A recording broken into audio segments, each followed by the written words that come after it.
While Women's History Month was in March, the impact that the women on the Education and Workforce Committee have can be felt every day. I'd like to take this time to highlight the accomplishments and legislative wins the Congresswomen on the Education and Workforce Committee have secured. When Congresswoman Stefanik was elected in 2014, she was the youngest woman ever elected to Congress and is currently the youngest woman to serve in top House leadership. This Congress, she co-authored the Bipartisan Workforce Pell Act, which will tackle workforce gaps and equip students with transferable skills. Congresswoman Steele was the first Korean American to be elected to Congress and has continued to pave the way ever since.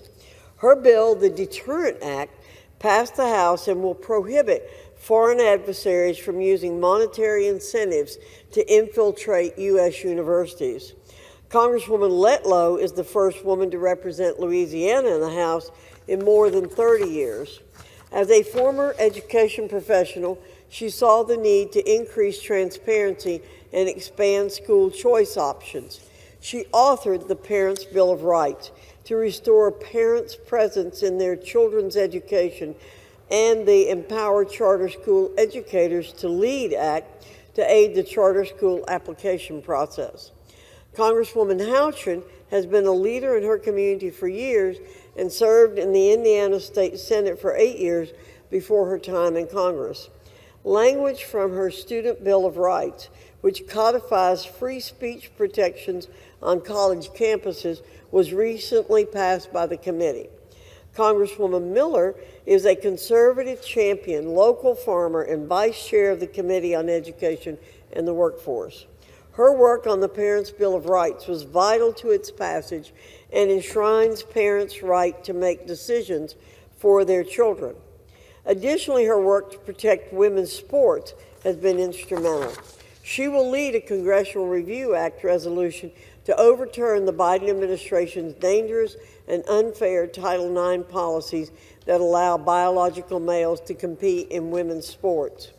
Before her time in Congress, Congresswoman McClain spent more than 30 years growing her own successful business from the ground up.